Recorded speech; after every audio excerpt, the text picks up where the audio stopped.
So chapter 9, today we're going to be talking about building relationships via networking, a little bit about personalities, as well as the boundaries as well. Sounds perfect. So with regards to boundaries, obviously when you're at different networking events, be it a women's only event or a combined male and female chamber event per se, or BNI, or there's lots of others as well, obviously bear in mind to keep personal information and personal pictures and stories for different times, and obviously business relevant as well. Yeah, because I guess you go to a networking event and I guess how do you differentiate it from a social event to a business event? Absolutely. So obviously you've got your social events on the weekends per se, be it barbecues, movies and what have you.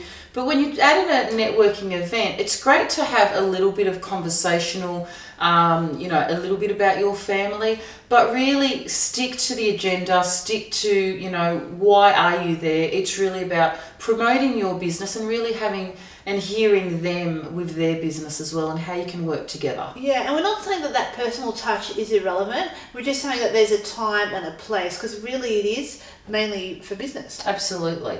Also sticking to time. I think it's important that, there's some personalities, which I'll touch on in just a moment, that love talking, but obviously we have two ears and one mouth, so I think it's really important that we listen more on what the other person is saying and being respectful and mindful of that as well. Yeah, absolutely. Even like when we talked about in the earlier chapters about your elevator speech, it's really, I guess, a good respect of everyone's time if you stick to your time limit.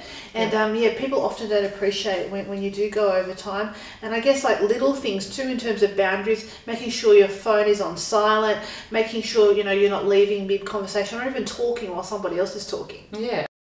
Also, I think, Natalie, and you might want to touch on this a little bit, in terms of referrals, and you do this very well, but I think it's important that you actually test a service or a product and know that it's very valuable, and you understand a little bit more about the business and the person before you then refer that particular person or business to somebody else. Yeah, absolutely. And I guess, after networking for as long as we have, we know to test a service and a product first before you can confidently refer. And the only way people are going to be confident in referring you is if they get to know your business. So, if there is an opportunity, and this isn't applicable to all businesses, but if you can give somebody a test or a taste of your business or a trial, they get a real feel for working with you. They can really experience the product or service, and then from there they will be comfortable in referring.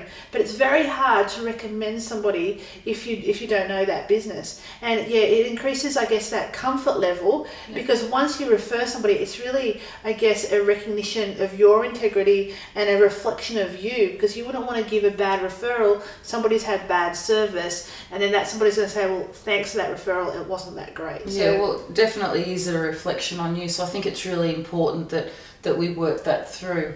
I guess keeping track for your own business in terms of referrals, but also keeping track on how we're actually going with networking as well, and making sure that you can measure that as well. Yeah, definitely. I think I've definitely learned a lot from you, Cindy, in regards of tracking after the event, because I guess human nature, we tend to forget the wins, and by the year has gone past and you've had a membership at whatever networking organisation you're part of, you haven't remembered, well, I remember that lead or that lead. You don't keep track. So there needs to be some sort of, do you think, an informal system of tracking it? Well, I think with our networking events and expos and other things that we do, it's important that we gain the feedback both formally and informally with our feedback forms and things like that, surveys. Yeah, absolutely. And even if you keep like a personal track as well, because you want to know what business you've given, but also what business you've received, because you want to make sure your investment has been worth your while. So keeping tracks. Absolutely. A good part of it. And I guess when you are at a networking event, understanding the 4 key personalities, and of course there's lots of different names for these 4 key personalities as well, but the main ones are either a D, I, S or a C from Robert Rome's point of view, or you've got Florence Littauer's point of view with personalities on you're either a phlegmatic, a choleric, a sanguine, or a melancholy. So just understanding those very, very briefly. A melancholy, they like to dot their I's and cross their T's, and they're very orderly, and they're very precise, and they like to know, and they're very organised as well. Another example is a choleric. They can be a little bit bossy at times, but certainly that they are in control. They are more of that leadership, that leader and that quality as well.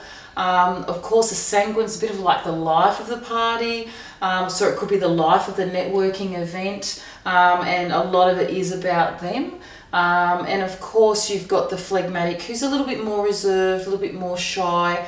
But obviously there's lots of other information related to those personalities, and a lot of people tend to mix different personalities within themselves, depending on the mood, depending on the environment, and the feel of the event as well. So when you are talking to male and female businesses, as well as personalities, just bear in mind the tone and the way you actually speak to different personalities to have a clear message that you want to portray as well. Absolutely. So I think it's a really good point. Like, you can be a mixture of those personalities. So if somebody is a bit more flamboyant, you've just got to match that flamboyancy to build that rapport. And it might not always work for you, but yeah, you just got to keep that in mind, because you do have to network differently according to the personality. Yeah, and I guess differently according to if you're a male or a female as well. And it does take a little bit of time, but I think it does work when you try and build that relationship as well over time. Yeah, so I guess it really, to sum it up,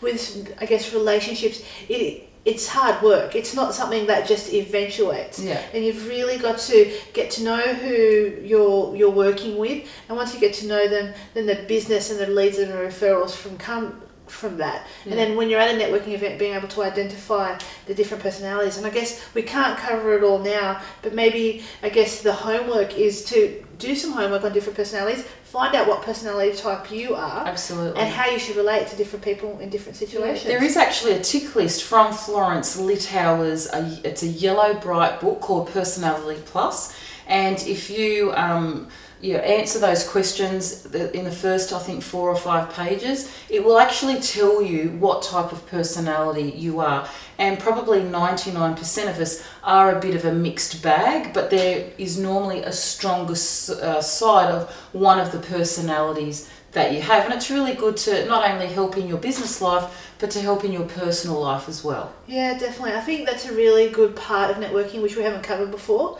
So yeah, definitely look at your boundaries, the different relationships, and yeah, just incorporate that as part of your networking. I guess, yeah, there's some more homework to be done, because it's just such a broad topic. Absolutely. So enjoy your homework.